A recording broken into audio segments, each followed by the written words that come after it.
ଓମ୍ ନମଃ ଶିବାୟ।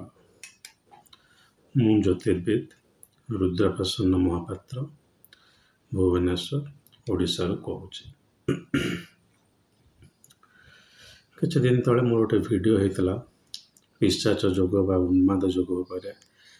ତାପରେ ଜଣେ ଭଦ୍ର ମହିଳା କମେଣ୍ଟ କରିଥିଲେ ଯେ ସାର୍ ଆପଣ ଓଡ଼ିଆରେ କୁହନ୍ତୁ, ଇଂଲିଶ ବୁଝିବେ ନାହିଁ, ଓଡ଼ିଆର ଅସ୍ମିତାର ବାହାନା ଦେଖେଇକି ନିଜର ଅଜ୍ଞାନତାଟାକୁ ଲୁଚେଇବେ। ଓଡ଼ିଆ ଆପଣ କୁହନ୍ତୁ, ବହୁତ ଭଲ ଓଡ଼ିଆ କୁହନ୍ତୁ।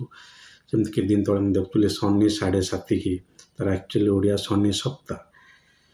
ତ ଓଡ଼ିଆ ଅସ୍ମିତା ବାହାନାରେ ନିଜର ଅଜ୍ଞାନତାକୁ ଲୁଚାନ୍ତୁ ନାହିଁ, କାରଣ ଏମିତି ବହୁତ ଗୁଡ଼ିଏ ଭଲ ଭଲ ଆଷ୍ଟ୍ରୋଲୋଜର ଯେଉଁମାନେ କି ଆକ୍ରସ୍ ସାରା ଭାରତବର୍ଷ କିମ୍ବା ବିଶ୍ୱ ବ୍ରହ୍ମାଣ୍ଡରେ ଅବସ୍ଥାପନ କରୁଛନ୍ତି, ସେମାନେ ନର୍ମାଲି ବା ସାଧାରଣତଃ ଇଂରାଜୀରେ ହିଁ ନିଜର ବକ୍ତବ୍ୟ ରଖନ୍ତି।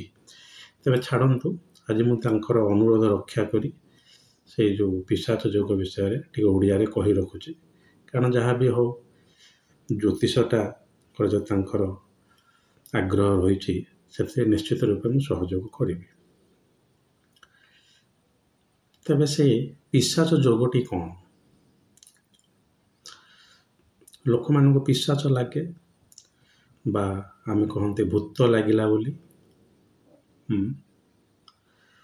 ତ ଏଠି ମୁଁ କୌଣସି ପ୍ରକାର ତନ୍ତ୍ର ମନ୍ତ୍ର ଯନ୍ତ୍ର ଇତ୍ୟାଦି ଅନ୍ଧବିଶ୍ୱାସକୁ ପ୍ରମୋଶନ କରୁନାହିଁ ବା ତାର ବାହା କରୁନାହିଁ। ଯାହା ଜ୍ୟୋତିଷ ଶାସ୍ତ୍ରରେ ଲେଖାଯାଇଛି ସେଟା ମୁଁ କହୁଛି। ଜାତକରେ ଯଦି ରାହୁ ଏବଂ ଚନ୍ଦ୍ର ଯୁକ୍ତ ହୋଇକି ଯେକୌଣସି ଗୋଟେ ଘରେ ବସିଥାନ୍ତି, ସାଧାରଣତଃ ଲଗ୍ନରେ, ଏବଂ ଶନି ତାଙ୍କୁ ଦୃଷ୍ଟି ଦେଉଥାନ୍ତି, ତାହେଲେ ସେଟାକୁ ପିଶାଚ ଯୋଗ ବୋଲି କୁହାଯାଏ। ଏବଂ ଏଟା ବି କୁହାଯାଏ ଯେ ପିଶାଚ ଯୋଗ ହେଲେ ଗୋଟେ ଲୋକ ବେସିକାଲି ସାଧାରଣତଃ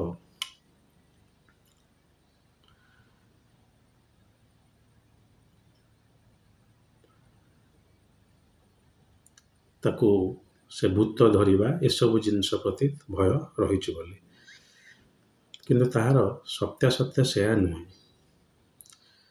ଯେକୌଣସି ଜାତକରେ ଯଦି ରାହୁ ଏବଂ ଚନ୍ଦ୍ରମା ଯୁକ୍ତ ହୋଇକି ରୁହନ୍ତି, ସେହି ଭଦ୍ର ବ୍ୟକ୍ତି କିମ୍ବା ମହିଳାଙ୍କର ମାନସିକ ସ୍ଥିତି ଠିକ୍ ରହିବ ନାହିଁ। ଯେକୌଣସି ପ୍ରକାର ଆଜିକା ଦିନରେ ଯେଉଁ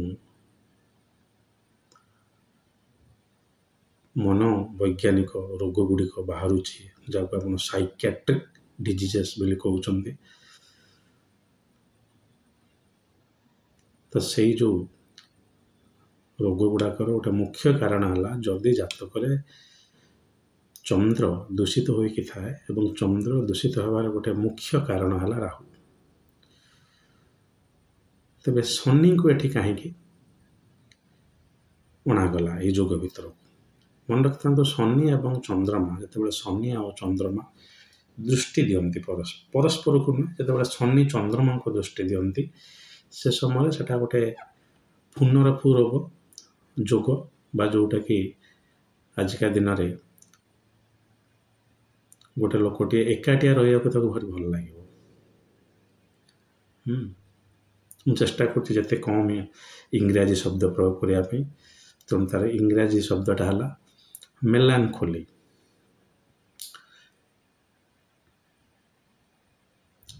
ତେଣୁ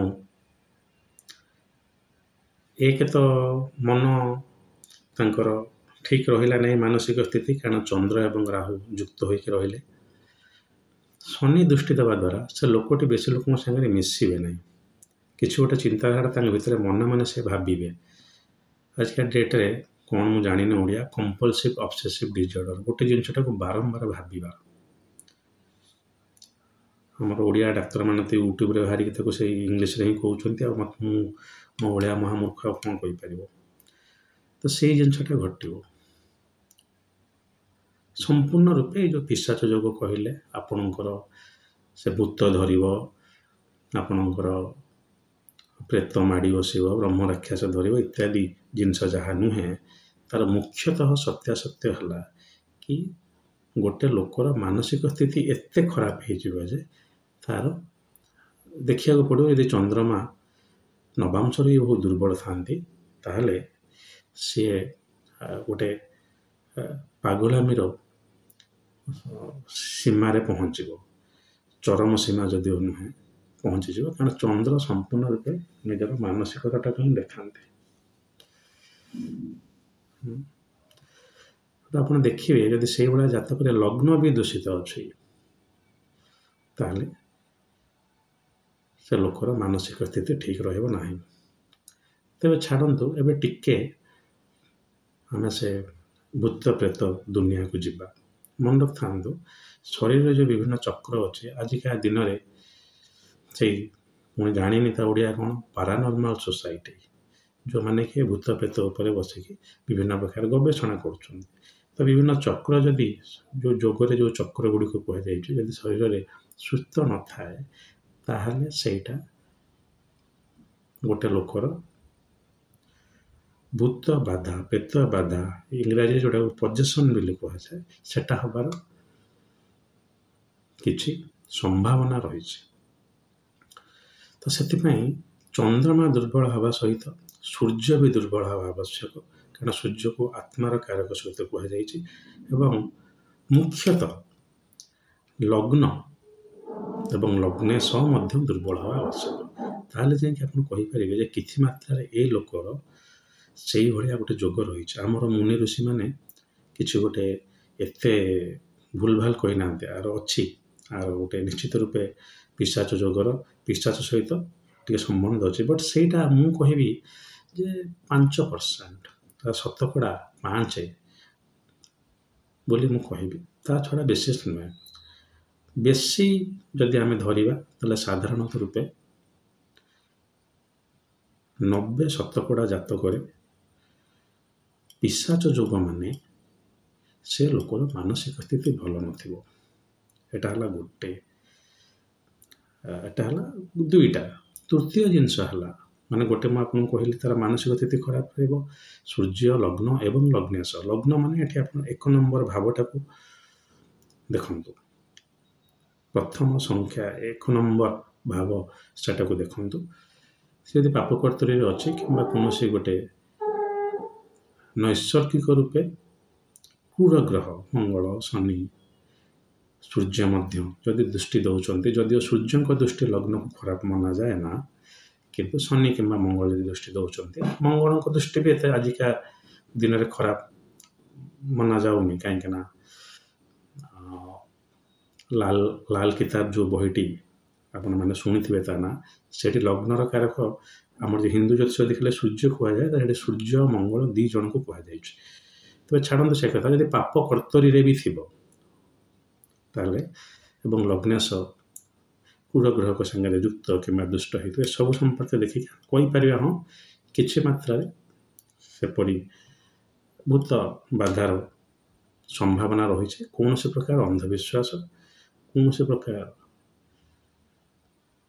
आपन को भयभीत करिवार मोर उद्देश्य नुहे तृतीय जिनसटी है विभागर चंद्रमा विभागर कारक जदि चंद्रमा राहु द्वारा दूषित हुए ताहले से लोकर विभागर रे समस्या उपजीव विशेषतः परस्पर सहित जो मिसिबा समय बा केमिति निज भितर संपर्कटा रहा ठीक रहा आपण निजर स्वामी किंबा स्वामी के क्षेत्र में स्त्री परस्पर को भूल बुझे जार कम्बिनेसनटा थी जोगटा थी राहु आ शनि बसी राहु आ चंद्रमा गोटे स्थान में बसिकी शनि दृष्टि करुवे ताले सी व्यतिव्यस्त हो से भूल बुझे सब जिनस को बाहागर हो जाए कांठे शुक्र सप्तम अधिपति चतुर्थ भाव ये सब किसी भल थिबा दरकार किंतु तांकर बाहागर पर संपर्कटा एत भल रही पार ना कारण से सब भूल बुझे जोटा आम ओडिया रे कहू मन मिसुनी आउ एभली लोक मध्य बहुत କ'ଣ ଲୋଭୀ ବା ବହୁତ ଆସକ୍ତି ଥାଏ ଏମାନଙ୍କର। ଇଂଲିଶରେ ଯେଉଁଟା କୁହାଯାଏ ଅବସେସନ୍। ଯେକୌଣସି ଗୋଟେ ଜିନିଷ ପ୍ରତି ବହୁତ ଜୋରରେ ସେ ଜିନିଷ ତାଙ୍କର ମୋର ଦରକାର ଏଇ ଜିନିଷଟା। ଈର୍ଷାଳୁ ତାଙ୍କର ଏଇ ଜିନିଷଟା ହେଲା ମୋର ଏଇ ଜିନିଷଟା ଦରକାର। କିନ୍ତୁ ଏଠି କେବଳ ଗୋଟେ ଜିନିଷ ଏଇସବୁ ଜିନିଷକୁ ଟିକେ ଚେକ୍ କରିବ, ସେ ହେଲା ଶନି। ଶନି ଯେଉଁ ଜିନିଷକୁ ଦୃଷ୍ଟି ଦିଅନ୍ତି ଯେଉଁ ଜାଗାକୁ, ସେ ଜାଗାରେ ସେ ଆପଣଙ୍କୁ ଟିକେ ନ୍ୟାୟବାନ କରିବେ, ଟିକେ ଆପଣଙ୍କୁ ଠିକ୍ରେ ଚିନ୍ତା କରିବା ପାଇଁ ସାହାଯ୍ୟ କରିବେ। ତେଣୁ ଅବସେସନ୍ଟା ଟିକେ କମିଯିବ। ଯଦି ଶନିଙ୍କର ଦୃଷ୍ଟି ନ ରହିଲା ତେବେ ଛାଡ଼ନ୍ତୁ, ପିଶାଚ ଯୋଗ ତ ହେଉନାହିଁ ଶାସ୍ତ୍ର ଅନୁସାରେ, କିନ୍ତୁ ସେ ଅବସେସନ୍ଟା ରହିବ। ଯେକୌଣସି ଗ୍ରହର ତାର ସଳକ ଦୃଷ୍ଟି ବା 180 ଡିଗ୍ରୀରେ ଯେଉଁ ଦୃଷ୍ଟିଟି ଦିଏ ସେଇଟା ବହୁତ ବଳବାନ ବା ଷ୍ଟ୍ରଙ୍ଗ ଯେଉଁଟା କୁହାଯାଏ ବୋଲି ଆମେ ମାନନ୍ତି। ତେଣୁ ଶନି ଯଦି ଦୃଷ୍ଟି ଦେଉଛି 180 ଡିଗ୍ରୀରେ, ତାହେଲେ ନିଶ୍ଚିତ ରୂପେ ସେ ଲୋକଙ୍କର ମାନସିକ ସ୍ଥିତି ଆହୁରି ବିଗିଡ଼ିବାର ଚାନ୍ସ ଅଛି। ଏବଂ ଶେଷରେ ଏକଥା ବି ଆପଣ ମନେ ରଖିଥାନ୍ତୁ, ଯେକୌଣସି ଗୋଟେ ଯୋଗ ତାର ଭଙ୍ଗ ବି ଅଛି। ସେ ଯେଉଁ ଇଂଲିଶରେ କୁହାଯାଏ କ୍ୟାନ୍ସଲେସନ୍। କ'ଣ ଏଇ ଦୋଷର ଭଙ୍ଗଟା କ'ଣ? ଯଦି ଚନ୍ଦ୍ରମା ଉଚ୍ଚ ହେଇଥାନ୍ତି, ଯଦି ଚନ୍ଦ୍ରମା ନିଜର ଉଚ୍ଚ ନବାଂଶରେ ଥାନ୍ତି, କିମ୍ବା ନବାଂଶରେ ଚନ୍ଦ୍ରମା କୌଣସି ଉଚ୍ଚ ଗ୍ରହ ସହିତ ଯୁକ୍ତ ହୋଇକି ଥାନ୍ତି, ଚନ୍ଦ୍ରମା ଅନ୍ୟ କୌଣସି ଉଚ୍ଚ ଗ୍ରହ ଦ୍ୱାରା ଦୁଷ୍ଟ ହୋଇଥାନ୍ତି, ରାହୁ ଚନ୍ଦ୍ରମା ଯୋଗ ଥାଇକି ମଧ୍ୟ ଯଦି ସେଠି ଅନ୍ୟ କୌଣସି ଉଚ୍ଚ ଗ୍ରହ ଯୋଗକାରକ ହିସାବରେ ଅଧିପତିତ୍ୱ କରୁଥାନ୍ତି, ତାହେଲେ ଏହି ଯୋଗର ଭଙ୍ଗ ଘଟିବ। ଆପଣ ସେଥିପାଇଁ କିଛି ବିବ୍ରତ ହେବା ଆବଶ୍ୟକତା ନାହିଁ। ଷଡ଼ ବଳ ଯେଉଁଟାକି ଯେକୌଣସି ଗୋଟେ ଗ୍ରହର ବଳ, ସାଧାରଣତଃ ଆପଣ କେଉଁ କେଉଁ କର୍ମ କରିଛନ୍ତି, ସେ କର୍ମର ଫଳ କେତେ ସେଇଟା ବଳ ଦର୍ଶାଏ। ଚନ୍ଦ୍ରର ବଳ ଯଦି ବହୁତ ଅଛି, ଅର୍ଥାତ୍ ଆପଣ ମା କିମ୍ବା ମାଉସୀମାନଙ୍କ ପ୍ରତି କିଛି ମାତ୍ରାରେ ନିଜର ସାଂସାରିକ ଦୁନିଆରେ ନିଜର ମାୟା ସମ୍ପୂର୍ଣ୍ଣ ରୂପେ ଭଲ କି ପୂର୍ବ ଜନ୍ମରେ ସମ୍ପନ୍ନ କରିଥିବାରୁ ଏ ଜନ୍ମରେ ଆପଣଙ୍କର ଚନ୍ଦ୍ରମା ଖୁବ୍ ବଳବାନ ହୋଇକି ଅଛନ୍ତି, ତ ଆପଣଙ୍କର କର୍ମଫଳକୁ ହିଁ ଦର୍ଶାଏ। ଯଦି ଚନ୍ଦ୍ରମା ବହୁତ ଜାତକରେ ସର୍ବଳୀ ହୋଇକି ଅଛନ୍ତି, ତାହେଲେ ବି ଏହି ଯୋଗଟି ବହୁ ମାତ୍ରାରେ ଭଙ୍ଗ ହେବ, ଯଦିଓ ସମ୍ପୂର୍ଣ୍ଣ ନୁହେଁ। କାରଣ ସେଠି ଆମେ ଶନିଙ୍କର ସ୍ଥାନ ବି ଦେଖିବାକୁ ପଡ଼ିବ। ଯୋଗ ବଳି, ଏଟା ହେଲା ଯୋଗ ଭଙ୍ଗ। ଯୋଗ ବଳି ଆହୁରି ଖରାପ ହେଇପାରେ କି? ଯଦି ଶନି ବହୁତ ବଳି ହୋଇଥାନ୍ତି, ଶନି 180 ଡିଗ୍ରୀରେ ଦୃଷ୍ଟି ଦେଉଥାନ୍ତି, ଚନ୍ଦ୍ରମା ନିଜର ନିଚ ନବାଂଶକୁ ଯାଇଥାନ୍ତି, ଚନ୍ଦ୍ରମା କୌଣସି ଅନ୍ୟ ନିଚ ଗ୍ରହ ଦ୍ୱାରା ଦୃଷ୍ଟ ହେଉଥାନ୍ତି, ତାହେଲେ ଏହି ଯୋଗଟି ବଳି ହେଇଯିବ। ଅର୍ଥାତ୍ ଏହାର ଯାହା ଦୋଷ ଆପଣ ପାଇବା କଥା ସେଟା ଅଧିକ ପାଇବେ। ସବୁବେଳେ ଦେଖିବେ, ଯେକୌଣସି ଗୋଟେ ଯୋଗ ଯଦି ଆପଣଙ୍କର ଶରୀର କିମ୍ବା ମନ ଉପରେ ପ୍ରଭାବ ପକାଉଛି, ଲଗ୍ନର ସ୍ଥିତି ଯଦି ଲଗ୍ନର ସ୍ଥିତି ଭଲ ଅଛି, ଲଗ୍ନେଶ୍ୱର ସ୍ଥିତି ଭଲ ଅଛି, ତାହେଲେ ବି ଯୋଗଟି ବିଶେଷ ଫଳପ୍ରଦ ହେବନି। ତେବେ ଛାଡ଼ନ୍ତୁ, ହେଇଥିଲା ଏ ଯୋଗ ବିଷୟରେ ସମ୍ପୂର୍ଣ୍ଣ ବିବରଣୀ। ସାମାନ୍ୟ ବିବରଣୀ କହିବା, ସମ୍ପୂର୍ଣ୍ଣ ତ ନୁହେଁ। ଆପଣମାନଙ୍କର ଯଦି ନିଜର କିଛି ଅଭିଜ୍ଞତା ରହିଛି ଏ ଯୋଗ ବିଷୟରେ, ଦୟାକରି ଲେଖିବେ। ଆମର ଏଇ ଓଡ଼ିଶାରେ ଗୋଟେ ବହିକି ମୁଁ ଯେଉଁଟା ନିଜର ବ୍ୟକ୍ତିଗତ ଭାବରେ ବହୁତ ସମ୍ମାନ ଦିଏ, ସେ ହେଲା ବାଇକୋଳି ମହାପାତ୍ରଙ୍କର ଜ୍ୟୋତିଷ ଛାର ରତ୍ନାବଳୀ। ଯଦି ଆପଣ ଇଂରାଜୀ କିମ୍ବା ହିନ୍ଦୀରେ ପଢ଼ିବା ପାଇଁ ମାନସିକ ରୂପେ ଅକ୍ଷମ, ଅର୍ଥାତ୍ ଇଚ୍ଛା ନାହିଁ, ମୋର ତ ହେବନି ଇଂରାଜୀ, ମୋର ତ ହିନ୍ଦୀ ହେବନି, ମୁଁ ବି କିଛି ଦିନ ତଳେ କହୁଥିଲି ଯେ ମୋର ତ ହିନ୍ଦୀ ହେବନି, ମୁଁ ତ ଏତେ ଓଡ଼ିଆରେ ଶୁଦ୍ଧ କହିପାରିବିନି। କିନ୍ତୁ ବର୍ତ୍ତମାନ ମୋତେ ଟିଭି ବାଲା ବି ଡାକୁଛନ୍ତି, ସାର୍ ଆପଣ ଆସନ୍ତୁ। ନାଇଁ ସାର୍, ରାଶିଫଳ ଗୁଡ଼ା ପଢ଼ିବା ବସିକି ମିଛ ଜିନିଷ। ହେବ ଆଜ୍ଞା, ସବୁ ଜିନିଷ ଚେଷ୍ଟା କରନ୍ତୁ ହେବ କି ଆପଣ ଓଡ଼ିଆ, ହିନ୍ଦୀ ଆଉ ଇଂରାଜୀ ଭାଷାରେ ଅଳ୍ପ ହଉ ଜାଣନ୍ତୁ, ତଦ୍ୱାରା ଆପଣ ପଢ଼ିପାରିବେ। ଯଦି ଆପଣଙ୍କର ସେ ବିଷୟରେ ନାହିଁ ଜାଣିବାର, ତ ଏଇ ବହିଟି ଆପଣ ପଢ଼ନ୍ତୁ। ମୁଁ କୌଣସି ବହିକି ପ୍ରମୋସନ୍ କରୁନାହିଁ, ବାହା କରୁନାହିଁ ବା ତାର मूल्य को आपणଙ୍କ आगे वर्धन करूना इंग्लिश मार्केटिंग बिल कहतु करूना पढ़े से आपणकर अन्य किसी जिनस जानीपर कारण से किसी संस्कृत श्लोक मध्यम से दर्शे जोटा कि मोर काल सर्प दोष तांकर कौन भी कहते हौ शेष जदि आपन को भल लगुच वीडियो देखंतु शेयर करंतु मोर मते जातक देखापी कंसल्टेशन मोर वेबसाइट रे क्षमा करिए वेबसाइट रे ओडिया मु जानि नहीं संपूर्ण विवरणी रही जदि सेठी आपन गला परे आपन को ठीक ठाक लगे तापर मते आपन व्हाट्सएप माध्यम रे जोगाजोग करि पारंती जदि चाहती मते निजर इंस्टाग्राम रे भी फॉलो करंतु शेष में मुझे कही रखुचे ज्योतिष गोटे एत सहज विद्या नुहे जहाँ को आपन गोटे आमोद प्रमोद भाया ग्रहण करेंगे मु आज्ञा जड़े डाक्तर किंतु मु भी किसी ज्योतिष विषय ज्ञान रखीचे कहीं मजा लगुच ज्योतिष विषय जाना ज्योतिष एत